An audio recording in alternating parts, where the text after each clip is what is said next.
여러분 안녕하십니까. 또 잠깐 짬을 내서 제가 경주에 왔습니다. 오늘은 좀 특별한 곳으로 왔어요. 여기가 경주의 오릉입니다. 첨성대에서 불과 첨성대에서 차로 뭐 3, 4분 거리에 있거든요. 4, 5분 거리에 있는데 생각보다 사람들이 별로 안 와요. 오늘은 근데 다행히 아이들을 데리고 온 학부모가 좀 보이네요. 정말 좋은 데 오셨네요. 이곳은 그 신라의 시조 박혁거세 대왕, 신라의 시조죠. 박혁거세 대왕부터 초기에 박씨왕 5대왕의 무덤이라고 예전부터 알려져 있습니다. 또 그렇게 해서 사람들이 많이 찾고 있죠. 제가 왜 알려져 있다고 하느냐 하면요, 과거 그 시대에는 신라는 BC, 그러니까 기원 전에 벌써 나라를 건국했잖아요. 기원 전 53년입니까 57년입니까? 그래서 신라는 그때만 해도 문자가 없었다고요. 중국이나 뭐 문자가 있었지 우리가 있습니까? 일본이 있습니까? 문자 없었죠. 그래서 그때는 문자가 없어서 정확하게 그 비석이나 뭐가 정확하게 한자로 표기가 있어야 되는데, 그런 왕릉이 신라의 56대 왕 중에서 그렇게 많지가 않습니다. 오늘 제가 이 오릉에 왜 왔냐고요? 박정희 대통령을 이야기하면서 왜 김재철이가 오릉에 왔을까? 박정희 대통령의 정신세계를 좀 얘기하려고 그래요. 박정희 대통령이 문화대통령이라는 걸 오늘은 좀 얘기하고 싶어요. 여러분 잘 아시는 백범 김구 선생 그랬지 않습니까? 나는 나라가 강한 나라, 군사적으로 강한 나라를 원하지 않고, 그 다음에 뭐 경제대국이 돼서 큰 부자 나라 되면 좋겠지. 그렇지만 그것도 원하는 게 아니고, 내가 원하는 건 우리 대한민국이 문화적인 나라, 문화가 있는 나라. 어느 세계인들이 보더라도 정말 문화가 있는 나라구나 하는 걸 원한 게 백범 김구였습니다. 예. 박정희 대통령도 사실은 어떻게 보면 문화 대통령이라고 할 수가 있죠. 예. 그분이 사실은 존경하는 분은 이순신 장군이 있었고, 나폴레옹이 있었고, 문무대왕이 있었고. 그런데 박정희 대통령이 어떤 면에서 정신적인 고향은 경주라고 해야 될 것 같습니다. 경주를 정말 자주 오셨거든요.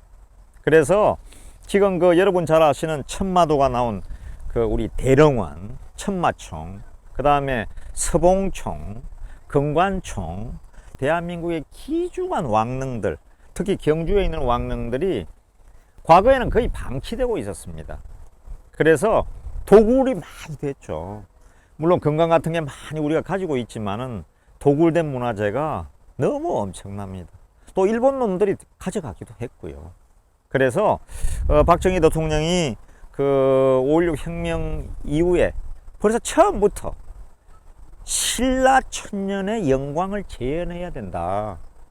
우리 남아있는 우리 민족이 신라 천년의 그 영광을 재현해야 된다. 문화적으로나 어떤 면으로라도 이 신라 천년의 영광을 재현하는 게 어떤 면에서 대통령이 된 내 소원이기도 하다, 이런 말씀을 많이 하셨죠. 그래서 정말 경주에 많이 오셨어요. 석굴암에도 오셨고요. 또 여기 가면은 문무대왕 김유신, 김춘추, 무일왕을 모시는 통일전이 있거든요. 그러니까 신라의 삼국 통일을 이룬 세 분의 영웅이죠. 김유신, 문무대왕, 그 다음에 태종 무일왕, 김춘추죠. 예. 김유신은 왕은 아닌데 죽어서 왕이 됐죠. 죽어서 추존이 됐습니다. 신라에서 흥무대왕으로 죽어서 왕이 된 남자는 아마 대한민국 역사에서 오직 김유신 한 분이죠. 김유신은 화랑, 풍을주 출신 아닙니까? 그죠? 그래서 그 화랑을 항상 마음속에, 화랑도, 화랑정신, 화랑의 세속에 항상 외치던 분이 박정희 대통령이기도 합니다. 박정희 대통령은 5.16 군사, 뭐 그게 쿠데타든 혁명이든 그걸 떠나서 우리나라의 경제를 이 83달러이던 대한민국을 1961년에 불과 71년에 한 10년 만에 수출로 보면은 2,500만 불이던 수출이 10억 불이 됐고요. 40배가 늘었고, 그 이후 또한 7년 뒤에는 1977년에는 우리가 100억 불 수출을 달성했습니다. 수출이 400배 는 거죠. 기적 같은 일이죠. 2,500만 불, 77년에 100억 불을 달성했으니까요. 그런 나라가 우리 대한민국이고 한강의 기적이고 정말 기적 같은 나라가 됐습니다. 그런데 오늘 생각해 보면 우리의 정신세계는 너무 황폐화되어 있는 것 같습니다.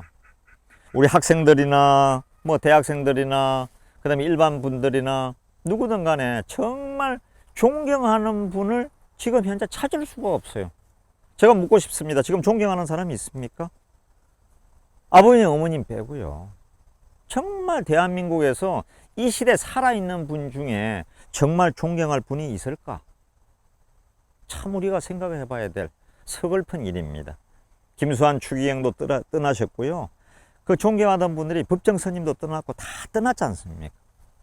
예, 그러면서 그냥 동인, 서인, 남인, 북인, 시파, 벽파 싸우듯이 온 당파 싸움에 특히 문정권 들어서서 계속 편가르기를 계속 하더니만 이제는 그냥 이 왕릉에 쳐져 있는 울타리처럼 그냥 백성들이 우리 국민들이 두 파로 나누어져서 맨날 싸움질만 합니다. 그 싸움질을 또 부추기고 있는 게 아닌가 하는 의심도 들고요. 그리고 이제는 뭐 조국 장관이나 조국 전 법무장관이나 추미애 전 법무장관을 통해서 현 법무장관이죠. 얼마나 견딜지는 모르겠는데요. 그런 분들로부터 보면 이게 뭐 도덕성, 심하게 하면 노블리스 오블리주, 자기의 그 위치에 맞는 지도자들이 책임이 없어요. 그죠? 자기 출세하고, 자기 돈 벌고, 자기 명예 높이고, 그 다음에 자기 식구 챙기고, 이러면 그냥 끝이에요. 맨날 팬싸움만 하고. 이런 나라를 정말 우리 국민도 원하지 않고 저희도 원하지 않습니다. 그런데 결국은 지도자, 대통령이 문제거든요. 그 박정희 대통령 한번 생각해 보십시오.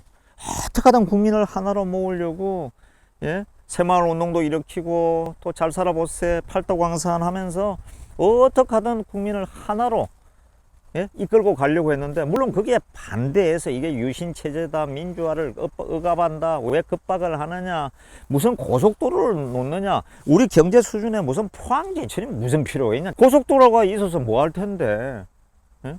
자동차는 1968년에 우리 자동차 전국에 다 합해봐야 3만 5천 대, 4만 대가 밖에 안 됐거든요. 지금은 여러분 아시잖아요. 2천만 대가 넘은 것 같습니다. 2천만 대가. 집집마다 차가 한 대, 두 대, 세 대씩 있지 않습니까? 예? 이런 나라가 됐는데, 그래도 참 이게 국민들의 정신적인 그거는 아주 황폐하고 쓸쓸하게 한이 없어요. 갈수록 정신적으로 더 힘들어해요. 왜냐? 나라가 점차 엉망이 돼가니까 정신적으로는 살기가 너무 어렵죠. 혹시 시간이 나시고 여유가 있으시면 경주 같은 데 좀 자주 오셔서 이렇게 정신을 충족하고 힐링하는데 경주 참 좋거든요. 아마 그래서 박정희 대통령도 개인적으로 힘들었을 때, 특히 뭐 선거를 치른, 대통령 선거 치를 때도 경주에 직접 와가지고 경주에 있은 적이 많죠. 결과를 경주에서 보는 거죠. 그리고 시간 나면은 그저 경주의 왕릉도 찾고, 첨성대, 그 다음에 뭐 계림, 예? 월성, 황룡사, 온통 역사적인 걸 좋아하시니까요. 문화에 대한 감각이 있었던 거죠. 역시 사범학교를 나온 게 그냥 나온 게 아니고, 그 만주군 사관학교, 사관학교면 세 군데 다녔지 않습니까? 간단한 분이 아니죠. 미국에 또 포병 장교 때 유학도 갔다 왔고요. 그래서 아마 고속도로든지 포항제철이든지 석유화학공장이든 본인이 마음먹은 대로 다 그렇게 생각을 해서 설계를 할 수가 있었던 거죠. 예. 제가 좌우지간 오늘 얘기하고 싶은 건, 아까도 제가 100번 김구 선생이 얘기했는데, 대한민국이 그야말로 잘 사는 문화나라가 되기를 원하는 거죠. 왜 다 잘 살려고 합니까? 문화적으로 다 잘 살고 싶어서 그렇죠. 뮤지컬도 보고, 극장도 가고, 좀 더 가족과 있는 왕릉에 와서 산책도 하고, 여행도 하고, 그죠? 그래서 제가 오늘 일부러 박정희 대통령의 정신적인 고향은 경주였다, 이 얘기를 하러 제가 다시 경주에, 어떤 면에서 박정희 대통령의 그 큰 선산이죠, 과거에. 그래서 제가 박혁거세 대왕의 묘가 있는 경주 오릉에 와서 우리 강기혁 군과 녹화를 하나 했습니다.